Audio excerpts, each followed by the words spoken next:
Assalamualaikum warahmatullahi wabarakatuh. Hai guys, gimana nih kabarnya hari ini? Semoga kalian tetap sehat ya teman-teman. Nah, hari ini kita akan belajar bareng mengenai Peraturan Menteri Kesehatan Republik Indonesia Nomor 26 Tahun 2020 tentang perubahan atas Peraturan Menteri Kesehatan Nomor 74 Tahun 2016 tentang standar pelayanan kefarmasian di Puskesmas. Nah, jadi sebelumnya standar pelayanan kefarmasian yang ada puskesmas diatur dalam Peraturan Menteri Kesehatan Nomor 74 Tahun 2016. Namun diperbarui dengan Nomor 26 Tahun 2020, di mana di dalam perbaruan ini hanya terdapat beberapa pasal saja yang diubah, bukan semua. Nah, untuk itu ikutin terus ya teman-teman. Jangan lupa like, komen, dan subscribe ya. Ada beberapa ketentuan dalam Peraturan Menteri Kesehatan Nomor 74 Tahun 2016 tentang standar pelayanan kefarmasian di puskesmas. Kemudian diubah sebagai berikut. Yang pertama, ketentuan pasal 6 diubah sehingga berbunyi sebagai berikut. Yang pertama, penyelenggaraan pelayanan kefarmasian di puskesmas dilakukan pada unit pelayanan berupa ruang farmasi. Yang kedua, ruang farmasi, sebagaimana yang dimaksud pada ayat pertama, dipimpin oleh seorang apoteker sebagai penanggung jawab. Ayat ketiga, dalam penyelenggaraan pelayanan kefarmasian di puskesmas, apoteker dibantu oleh apoteker lainnya atau apoteker pembantu, tenaga teknis kefarmasian, dan atau tenaga kesehatan lainnya berdasarkan kebutuhan sesuai dengan ketentuan peraturan perundang-undangan. Peraturan keempat, dalam hal puskesmas belum memiliki apoteker sebagai penanggung jawab, maka penyelenggaraan pelayanan kefarmasian secara terbatas dilakukan oleh tenaga teknis kefarmasian di bawah pembinaan dan pengawasan apoteker yang ditunjuk oleh Kepala Dinas Kesehatan Kabupaten atau Kota. Ayat kelima, pelayanan kefarmasian secara terbatas sebagaimana dimaksud pada ayat keempat meliputi yang pertama, pengelolaan sediaan farmasi dan bahan medis habis pakai. Yang kedua, pengkajian dan pelayanan resep, pelayanan informasi obat dan monitoring efek samping obat. Selanjutnya, dalam peraturan Menteri Kesehatan yang terbaru ini, di mana pasal 11 dihapus dan pasal 12 dihapus. Nah, peraturan ini ditetapkan di Jakarta pada tanggal 6 Oktober 2020 oleh Menteri Kesehatan Republik Indonesia dan diundangkan di Jakarta pada tanggal 16 Oktober 2020. Nah, untuk lengkapnya mengenai Peraturan Menteri Kesehatan Nomor 74 Tahun 2016 tentang standar pelayanan kefarmasian di puskesmas, yuk ikutin video terus ya teman-teman. Nah, dalam Peraturan Menteri Kesehatan Republik Indonesia Nomor 74 Tahun 2016 tentang standar pelayanan kefarmasian di puskesmas, ini terdiri dari 48 halaman teman-teman. Nah, hari ini kita akan bahas poin-poinnya saja ya. Mulai dari yang pertama, dalam pasal 1, ini ada pengertian-pengertian dari Pusat Kesehatan Masyarakat atau Puskesmas, standar pelayanan kefarmasian.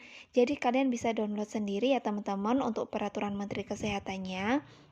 Kemudian lanjut ke pasal yang kedua, yaitu tentang pengaturan standar pelayanan kefarmasian di puskesmas yang bertujuan untuk yang pertama, meningkatkan mutu pelayanan kefarmasian, yang kedua, menjamin kepastian hukum bagi tenaga kefarmasian, kemudian yang ketiga, melindungi pasien dan masyarakat dari penggunaan obat yang tidak rasional dalam rangka keselamatan pasien. Nah, standar pelayanan kefarmasian di puskesmas meliputi standar pengelolaan sediaan farmasi dan bahan medis habis pakai, dan yang kedua adanya pelayanan farmasi klinik. Pengelolaan sediaan farmasi meliputi perencanaan kebutuhan, permintaan, penerimaan, penyimpanan, pendistribusian, pengendalian, pencatatan, pelaporan, dan pengarsipan, serta yang terakhir yaitu pemantauan dan evaluasi pengelolaan. Nah, untuk pelayanan farmasi klinik meliputi yang pertama, pengkajian resep, penyerahan obat, dan pemberian informasi obat. Yang kedua, pelayanan informasi obat atau PIO. Yang ketiga, adanya konseling. Yang keempat, adanya visite pasien. Yang kelima, pemantauan dan pelaporan efek samping obat. Yang keenam, pemantauan dan pelaporan efek samping obat. Yang ketujuh, pemantauan terapi obat. Dan yang terakhir yaitu evaluasi penggunaan obat. Nah, untuk lebih jelasnya kita akan bahas satu persatu ya teman-teman.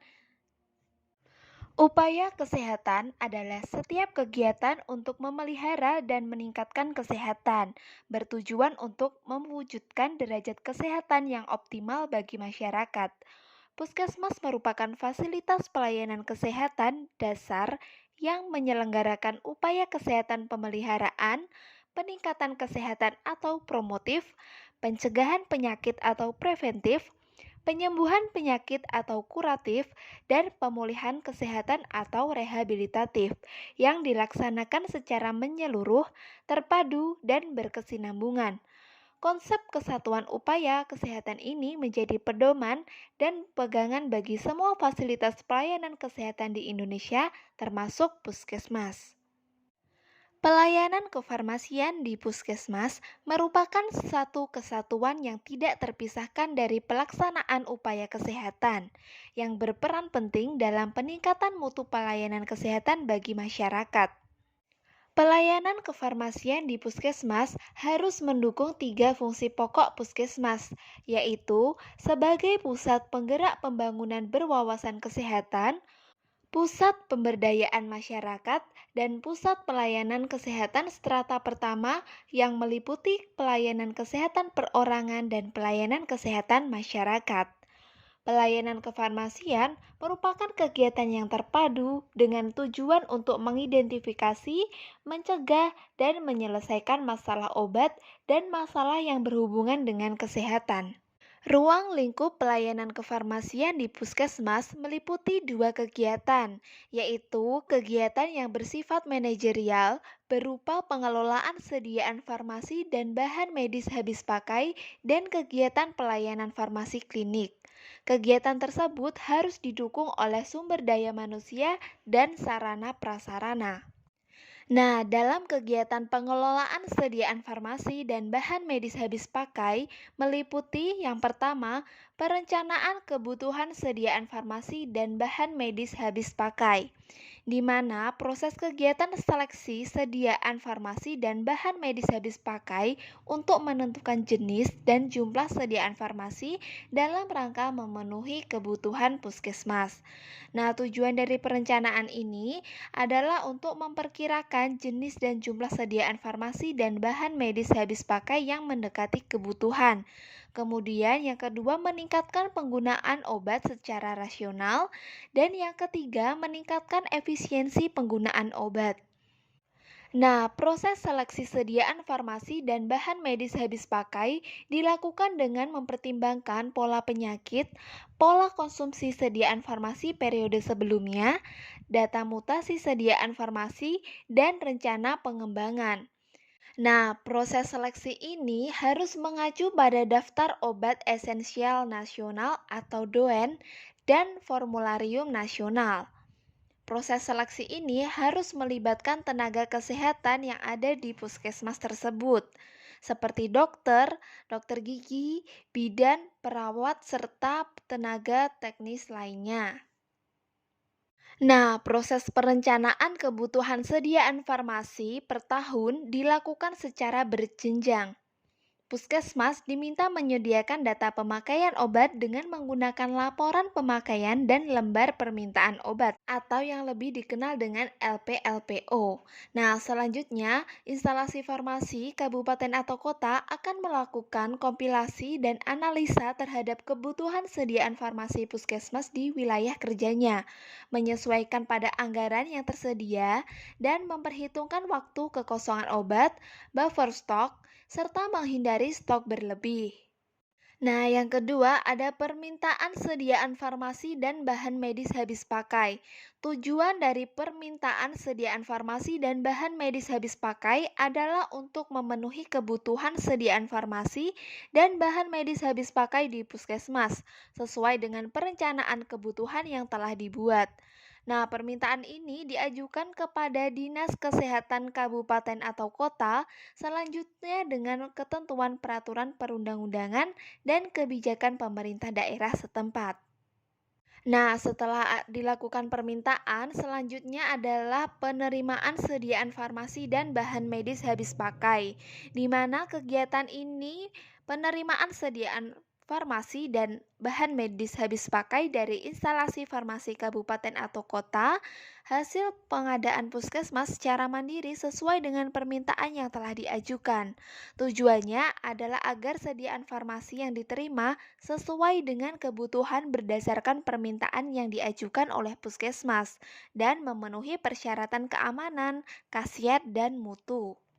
Nah, tenaga kefarmasian dalam kegiatan pengelolaan bertanggung jawab atas ketertiban penyimpanan, pemindahan, pemeliharaan, dan penggunaan obat dan bahan medis habis pakai berikut kelengkapan catatan yang menyertainya.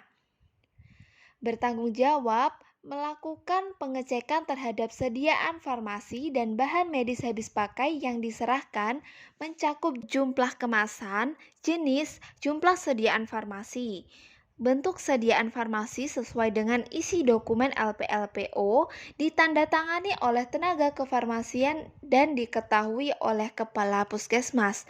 Bila tidak memenuhi syarat, maka tenaga kefarmasian dapat mengajukan keberatan. Masa kadaluarsa minimal dari sediaan farmasi yang diterima disesuaikan dengan periode pengelolaan di puskesmas ditambah 1 bulan. Nah, selanjutnya penyimpanan sediaan farmasi dan bahan medis habis pakai, di mana kegiatan ini pengaturan setiap sediaan farmasi yang diterima agar aman atau tidak hilang, terhindar dari kerusakan fisik maupun kimia, dan mutunya tetap terjamin sesuai dengan persyaratan yang ditetapkan. Tujuannya adalah agar mutu sediaan farmasi yang tersedia di puskesmas dapat dipertahankan sesuai dengan persyaratan yang ditetapkan. Penyimpanan sediaan farmasi dan bahan medis habis pakai dengan mempertimbangkan hal-hal sebagai berikut. Yang pertama, bentuk dan jenis sediaan.